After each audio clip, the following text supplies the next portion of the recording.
बिहार शारीरिक शिक्षा स्वास्थ्य अनुदेशक नियुक्ति हेतु पदों के सृजन प्रशासी पदवर्ग समिति की स्वीकृति के उपरांत किस स्तर पर प्रक्रियाधीन है? कार्रवाई करके हम नियोजन प्रक्रिया को आगे बढ़ाएंगे। आज तक हमारी बहाली नहीं हुई और कोर्ट के आदेश के बाद भी 3 बार का कोर्ट का आदेश है, उसके बाद भी हमारी बहाली नहीं हुई है। लेकिन आज तक माननीय शिक्षा मंत्री जब भी सदन में अपनी जवाब दिए हैं, कोई भी संतोषजनक जवाब उनका नहीं रहा।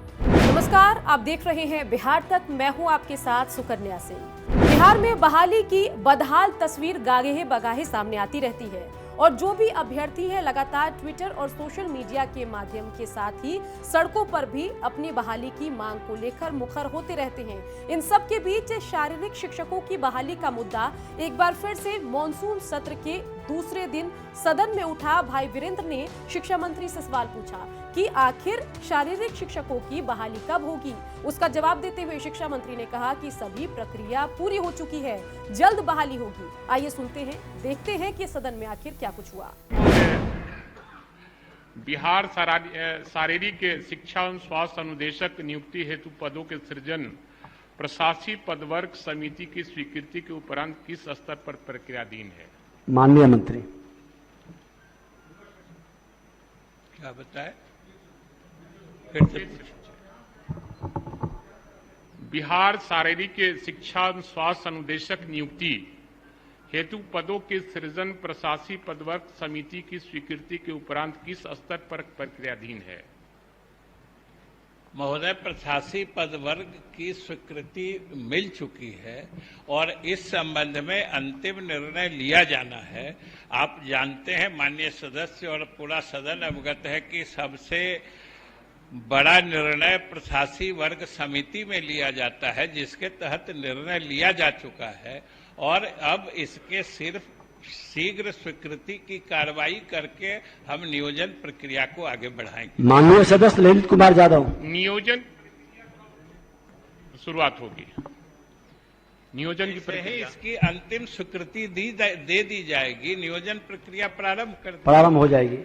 बता दें कि बिहार में 3000 के आसपास शारीरिक शिक्षक हैं जिनकी बहाली की प्रक्रिया तो पूरी हो गई है, लेकिन इनको नियोजन नहीं मिल पा रहा है, बहाली नहीं मिल पा रही है और ये शारीरिक शिक्षक लगातार अपनी मांगों को लेकर सरकार के सामने आवाज उठाते रहते हैं। बता दें कि 2015 में केंद्र सरकार ने एक नीति बनाई थी कि हर सरकारी स्कूल में एक शारीरिक शिक्षक होना चाहिए। उस बात को गुजरे हुए, उस नीति को बनाए हुए 6 साल निकल चुके हैं, लेकिन इन 6 सालों में बिहार में एक भी शारीरिक शिक्षक की बहाली नहीं हुई।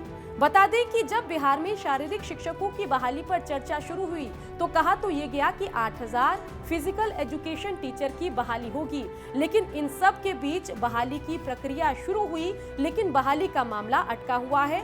हाईकोर्ट में भी इस पूरे मामले पर 2 अगस्त को सुनवाई होनी है और कहा यह भी जा रहा है कि सरकार पर हाईकोर्ट का भी दबाव है बहाली प्रक्रिया पूरी करने को लेकर, लेकिन सरकार जो है इस पूरे मामले पर बहाली नहीं कर रही है, जिससे शारीरिक शिक्षक अभ्यर्थी नाराज हैं। क्या कुछ उनका कहना है, सुनिए। आज जो मानसून सत्र सुबह हमारे माननीय शिक्षा मंत्री महोदय जी स्पीच दे रहे थे कि पदवर्ग से आप लोगों की बहाली पास हो गई है और कैबिनेट की स्वीकृति बाकी है, जबकि ये पदवर्ग से हम लोगों का 9/3/2020 को ही पास हो चुका है और आज तक हमारी बहाली नहीं हुई और कोर्ट के आदेश के बाद भी 3 बार का कोर्ट का आदेश है, उसके बाद भी हमारी बहाली नहीं हुई है। हम सभी 3523 अभ्यर्थी डिप्रेशन के मरीज हो गए हैं। द्वारा जो हम शारीरिक शिक्षक एवं स्वास्थ्य अनुदेशकों की बहाली प्रक्रिया के संबंध में जो जवाब दिया गया, उससे हम लोग बिल्कुल ही संतुष्ट नहीं हैं, हम लोग असंतुष्ट हैं। चूँकि 28 जून को पटना उच्च न्यायालय ने यह आदेश पारित किया था कि 2 सप्ताह के अंदर में हम लोगों की बहाली प्रक्रिया पूर्ण कर पटना हाईकोर्ट को सूचित की जाए, लेकिन आज तक माननीय शिक्षा मंत्री जब भी सदन में अपनी जवाब दिए हैं, कोई भी संतोषजनक जवाब उनका नहीं रहा है। एक और तो ओलंपिक में बिहार की भागीदारी शून्य है और ऐसे में बिहार के सरकारी स्कूलों में शारीरिक शिक्षक उपलब्ध नहीं है और दूसरी ओर तमाम प्रक्रिया को पूरी करके तैयार बैठे हैं शारीरिक शिक्षक अभ्यर्थी बहाली के इंतजार में। बड़ा सवाल कि अगर स्कूलों में फिजिकल एजुकेशन टीचर नहीं होंगे तो फिर छात्रों में शारीरिक शिक्षा को लेकर या फिजिकल एजुकेशन को लेकर जागृति कैसे आएगी, उनकी इच्छा कैसे होगी, हम भी खेलकूद के क्षेत्र में आगे कैसे बढ़े, उनको गाइडेंस कैसे मिलेगा। तो ऐसे में जरूरी है कि बिहार में शारीरिक शिक्षकों की जल्द ही बहाली हो। अब शिक्षा मंत्री ने इस पूरे मामले पर ऐलान तो किया है, लेकिन देखना होगा कि ऐलान होने के कितने दिन बाद शारीरिक शिक्षकों की बहाली होती है। बिहार की खबरों के लिए आप देखते रहिए बिहार तक।